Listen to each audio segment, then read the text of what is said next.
Welcome to VSB News Online for Wednesday, June 10th. I'm Peter Kitzel. Approximately 600 employees will find out that they are not insured in the near future when the Bermuda Health Council takes advantage of its new powers to name and shame employers who have taken premiums but not invested them in their staff's health insurance program. Junior Health Minister Senator Lynn Woolridge told the Senate that there was no excuse for an employer to divert these funds to his own benefit. It's been an issue for some time, and I think it's commendable that the Bermuda Health Council has finally reached this particular stage. It's been a long time coming. As I said in my remarks, it started off with an opportunity for insurers to report in aggregate to the Health Council as to how many employers were delinquent in paying their premiums. And eventually it reached the stage where the insurers were able to report to the Bermuda Health Council exactly which employers to identify them, even though the Bermuda Health Council did not then make that information public, but the Health Council was at least collecting the statistics. Too many times the insurers were finding that as they were reviewing their monthly receivables, they would notice that there were some employers who were not paying those premiums to the insurance company, despite the fact that they were deducting the funds from the employees' salaries, but they were not then remitting it on to the insurance companies. And as much as the insurers wanted to sort of notify the employees that they were somewhat in jeopardy, because the contract is a group contract between the insurance company and the employer, they were somewhat constrained in what they could do. Certainly, there were many humanitarian aspects that would occur when an insured would find out, particularly when they had to go overseas for coverage. The most horrible ones were when people had to be air evac, and you found out that the employer had not paid the premiums, and that would stop the air evacuation process. But in just about every instance that I can recall, an exception was made. The insurer and the employer would negotiate a payment plan, and that would allow the employee or the dependent, whoever needed the care, to get the coverage and care that they needed at the time. So that was a good thing to do, but it was a tough situation to be in. And that's why I'm pleased that we're at least at this stage today. It's not perfect, but I certainly believe that if you have an employer whose name is all of a sudden published somewhere, and with social media the way it is today, something like that will spread like wildfire. I think that employers will make every effort to ensure that their names do not appear on that list. Shadow Public Safety Minister Walter Roban today congratulated the Bermuda Police Service for their swift capture of the 39-year-old St. George's man believed to be involved in the armed robbery of the branch of Butterfield's Bank on Tuesday lunchtime. Mr. Roban said that as economic conditions continue to worsen for most Bermudians, the community must remain vigilant against a rise in crime and avoid the individual temptation to succumb to the lure of fast cash. He said the thoughts and prayers of the PLP went to the customers and workers in Butterfield Bank who had to deal with what must have been a horrific experience. The police are still appealing for witnesses to contact them at 295-0011. Government leader in the Senate, Michael Fay, broke the news today that the OBA discovered 2.5 years ago that its throne speech promise of protection for food donors was already covered by an act passed by the PLP government in 2000. But nothing was said, even when the PLP unwittingly proposed the almost identical Good Samaritans Act this year and got it approved by both the House and, today, the Senate. This caused some tart comments from opposition leaders Senator Diallo Rabbain and Senator Georgia Marshall of the OBA. The One Bermuda Alliance is very good at getting information out there. They have press conferences, they have newspaper articles, op-eds, as we saw last week, tweets, and things mentioned on Facebook on a regular basis. They've got whoever's writing this stuff for them, pushing it out on a daily basis. But to come here and say, well, we didn't follow through with our throne speech because we looked at the Liability Act and it covered it, and now here we are nearly 20 months later, everyone's just finding that out. You have to find that a little odd. You would think that a government that, like this one, that has no issue getting in front of the cameras, will immediately just step up and say, hey, we know we said we're going to do this, but we've reviewed the law and it's covered. And if they had done it back then, we wouldn't be sitting here today talking about a Good Samaritan Act. As simple as that. So if it does cover if it does cover what the Good Samaritan Act is covering, why would the organization still ask for it? Up until this year, they're still asking for it. And why wouldn't the One Bermuda Alliance mention it 20 months ago when they finally figured it out that, hey, it did cover it? So something just doesn't sit right with us with that. And, there's such a thing as saying, hey, we got it wrong. Thanks for helping us out. And that would go a long way than continuing to ostracize themselves from the general public, because that's all it comes across as. It comes across as there is something that will benefit the general public of Bermuda, and more importantly, those less fortunate than us. But all we hear is pushback. That's all we seem to hear from them, pushback. There is absolutely no pushback, as suggested by Senator Robane, that the principle that good food should be distributed to those who need it in the community where it is going to be discarded ought to be enforced in a more meaningful, perhaps in a more comprehensive way. The issue is, do we need another piece of legislation to do that? And as Senator Fay said, when the government looked at this proposition, having included it in the throne speech, it was clear that a provision that is broad, I mean, it's far broader than the legislation currently brought into effect now under the Good Samaritan Food Donation Act, was in place. And, I don't purport to know all the ins and outs of what happens in the House below. But what I am aware of is that Ms. Wilson, or MP Wilson, was specifically advised that the Volunteer Liability Act 2000 existed, and that it, for all intents and purposes, and in any material manner, did exactly what was being proposed by the Good Samaritan Act. And was in fact put in place by the PLP government. Absolutely, in 2000. So, there is some concern from, from my party, that there is this constant effort by the PLP, the opposition, to paint the OBA as being uncaring and unthoughtful, and we don't really worry about the plight of those less fortunate, which is absolutely not true. And it is clear that the current legislation, in the form that it has been produced, in fact narrows the scope of the Volunteer Liability Act, because the Volunteer Liability Act is a very broad piece of legislation which talks in general terms of persons who donate. So it encompasses everybody. In an indication of the lengths that tax vigilantes will go to smear Bermuda's name, one French official has claimed in public that Bermuda has plundered $2 trillion in unpaid taxes from the European Union. This, said Finance Minister Bob Richards at the Insurance Day Summit yesterday, shows the dangerous position the island finds itself in.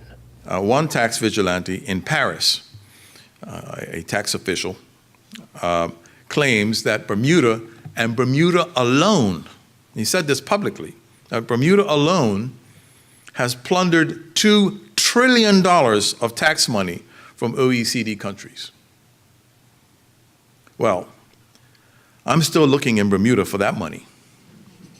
And it's not in our banks, it's not in the Bermuda Stock Exchange, and if I find it, I can tell you that Bermuda government's national debt and budget deficit will disappear overnight. The fact is that there are only precious few places on planet Earth that can handle $2 trillion. And you guessed it, the same OECD financial capitals of the world. That was the only place that can handle that kind of money. So if it does exist, that $2 trillion, which I very much doubt, it's in their own, not backyard, but it's in their own front yard, in their banks, in their stock markets, in their credit markets, in their own companies' war chests that are financing new plant and equipment, new inventions, new strategies that will move global GDP forward and increase global employment. That's where that $2 trillion is. So we have to ask the question, what would happen if the tax vigilantes were to collect that mythical $2 trillion in taxes. Again, as an investment guy, I have a pretty good sense of what such an eventuality would do to corporate earnings, to global stock prices, and to the corresponding effect on GDP and employment worldwide. Can you spell global recession? And we'll be back with more news right after this. The Marketplace Food Court is you and your family's one-stop shop. Start your day at the Breakfast Bar with omelets made to order and traditional Bermuda codfish breakfast. The chefs will cook lunch and dinner to your liking. Along with the salad bar, sandwich bar, sushi bar, and fruit bar, the Marketplace Food Court is your kitchen away from home. Every day is hassle-free with nutritious meals from the Marketplace Food Court. Visit us 7 days a week. Homemade cooking, quality service, all at prices you can count on. Due to unforeseen circumstances, the planned public entertainments for Bermuda Heroes Weekend have been moved from Morgan's Point to the Royal Naval Dockyard, but all other events will remain at their original locations. Opening night on Friday will commence on Front Street at 7 p.m. The Queen's Birthday Parade is at the National Sports Center at 10 a.m., and the Heroes' Day proclamations will be given in St. George Town Square at 4:30 p.m. on Sunday. On Monday, a Bermuda-style raft-up will be held off Admiralty House, and the fitted dinghies and the Comet class will stage races. The two legs of the World Cup qualifier also takes place on Friday in Guatemala and Monday here at home. A natural component in any restaurant is the chef, and at Marcus's, which recently opened in the Hamilton Princess and Beach Club, this is certainly the case. Celebrity chef Marcus Samuelson says what makes his executive chef Leonardo Marino so special is that he has gone to great lengths to familiarize himself with Bermuda and Bermudians in order to prepare many of those uniquely local dishes. Leo is I think at this point he's like a local that has been here for 30 years or something like that, because walking down the street with Leo, he says hi to everybody, and I love that about Leo. He's a great chef, but he's also a great guy. And he feels and eats like a local, which I love. He doesn't dance like a local yet, though. Oh, well, then he's got something to learn. So we can say now for the future, Marcus, Yes. every time one comes to Marcus, Yes, one will have an adventure. absolutely. Adventure and celebrate each other. People work hard, and coming here should be a celebration. Have fun. This is your restaurant. We're approachable. We're on the ocean. We're on the water. The Greens gave us an incredible restaurant to celebrate each other. Come to the bar for a bite, for a drink, come for dinner, come with your family, or come for brunch. Last year, local businessman John Tomlinson flew a single-engined Cessna the 6,800 miles from Brussels to Bermuda, making 17 landings along the treacherous northern route over Iceland and Greenland before arriving safely at the L.F. Wade International Airport. He is giving a talk on his experience at the BUEI on Tuesday night beginning at 7:30 p.m. And there will be the giveaway present of an observation flight worth $450 to one of the audience. Mr. Tomlinson plans to introduce an aerial tour of Bermuda in time for the America's Cup. And now we turn to Earl Baisden for the latest from the sports desk. VSB Sports can reveal that the 2015 Western County Cup competition will now take place at the Southampton Oval. This announcement comes after it was revealed that the PHC Stadium wicket would not be ready in time for the series. The Western County Cup Committee had previously agreed that the 2015 Western County Series would be hosted at the PHC Stadium, but following a meeting on Monday night, the decision was made to move the series to the home of the defending champions, Southampton Rangers. Christian Burgess and other ICC Americas players have been in Barbados putting the final touches on their preparations for the upcoming CPL training camp that they will go through.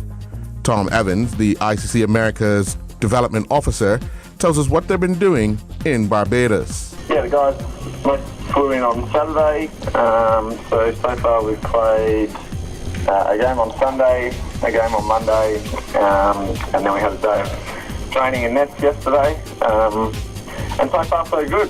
I think we've seen some pretty good signs from all the players we've had here. One of the Canadian guys left to go to Guyana for his camp last night, and the other guys are heading off on Friday and Saturday, this coming Friday and Saturday. Burgess believes the conditions in the Caribbean will suit him just fine. I like playing in the Caribbean. You know, the nice true bounces up nice and high, and it's good to keep on as well as to battle on because there isn't a lot of swing, so you just got to kind of get behind the line and be good to go. In the wake of the FIFA arrest, fallout hits the CONCACAF region as the Under-15 Boys Championships has been cancelled, with Cayman Islands Minister of Sports, Osborne Bowden, expressing disappointment at the cancellation, labeling the move a setback. The tournament, which was expected to include some 37 teams from 4 confederations, including Bermuda, has been put off in the wake of the arrest of Jeffrey Webb, who has been mentioned as a key figure in the interest of the ongoing FIFA scandal. Now comes news that the CFU Women's Under-20 World Cup qualifying tournament, which was set to take place in the Dominican Republic, has also now been postponed. The tournament, which would have seen the Bermuda team depart on Saturday, June 13th, has now been pushed back to the end of July. It is unknown if all these changes would affect Bermuda's chances of advancing. However, we will await the Bermuda Football Association statement regarding this tournament and the Under-15s. In preparation for the XL Catlin Bermuda National Athletics Championships, the BNAA announced 6 international athletes will compete against our local athletes. You'll also see some of our own elite athletes take to the track. An elite international field will line up for the men's 800-meter race with Bermuda's Aaron Evans, Shaquille Deal, Dave Miners, Lamont Marshall, and young Mackay Robinson going up against some fierce competition with the likes of Jamal James from Trinidad, Sean Obinwa from Nigeria, and Moise Joseph from Haiti. Trey Houston, who is home, just coming off a 200-meter race this past weekend with a time of 20:42 in preparation for the Pan American Games, will be competing in the 100 and 200 meters against Kyle Webb, who has been having such a great season overseas and preparing for university this year. LaVince Tota, who has been training with Houston overseas, is also set to compete. Keonjay Sumner and others are to take to the track as well. The BNAA have brought in Charles Greaves from the USA, who will compete in the 100. Greaves will also compete in the long jump and the triple jump against the likes of Bruce DeGrilla and Ethan Phillips. Sakari Famous will be jumping against Emma Kimoto from Canada. The Bermuda Lawn Tennis Association sanctioned tournament going on at the Commander Gates Tennis Club continued last evening. The number 1 and 2 seeds in the ladies B singles division both fell in semifinals action. Number 1 seed Louise Friesenbrook went down 6-2, 6-3 to Maria Ramirez Munn, while the number 2 seed Midge Oliver went down 6-4, 6-2 to Ronda Kaza. In the men's A singles quarterfinals, number 2 seed Jensen Bascom advanced to the semifinals with a straight set victory over William Way, while David Thomas, the number 3 seed, defeated Hugh Seymour in straight sets to advance as well. The Bermuda Volleyball Association Summer League Tuesday Night Beach Competitive League season is underway at the Horseshoe Bay Beach. Mixed doubles played on net 1 saw Psychological Warfare defeat Kamikaze 21-19, while the Undercovers defeated Holding Court 21-10. Mixed Knots won the first 3 games on the trio division net 1. They defeated Can You Dig That 18-12. Their next game, they defeated the Itchy Spikers 18-6, and then they defeated I'd Hit That 18-13. A doubleheader took place at Bernard Park last evening that saw 96 points scored in the latest round of the Bermuda Netball Association's Summer League season. The PHC Lady Zebras defeated Squad 2 30-14. Jennifer Simmons led the PHC Lady Zebras to victory with 16 goals, while Tyra Simmons added 14 goals. Kamala Nadir scored 10 goals for Squad 2, with Amaya Butterfield adding 4 goals. In the other match, BAC defeated Family 28-24. Nikita Hunt scored 13 goals for BAC, with Kirsten Soltis adding 9 goals, and Derica Simon scored 8. Rose Sanders scored 14 goals for Family, with Nakia Webb adding 10 goals. Kaiwan Miners has been busy riding Matana in Florida recently, competing in the Holiday Festival 3. Miners and Matana finished second in the level 7 jumper 1.40 meter class. They finished second in the Level 7 Jumper Championships class as well. During the Ridge competition, Miners and Matana finished fourth, competing in the 1.30 to 1.35 meter Jumper Table 2 class, and they finished ninth, competing in the 1.40 meter Grand Prix Table 2 class. I'm Earl Basden reporting for VSB Sports. Looking at the weather for Thursday, June 11th, there will be a mix of sun and cloud with 1 or 2 showers. Winds will be variable and light. We are expecting a high near 81 Fahrenheit and a low near 74 Fahrenheit. This weather forecast is courtesy of the Bermuda Weather Service. Thank you for watching VSB News online for Wednesday, June 10th. I'm Peter Cattell.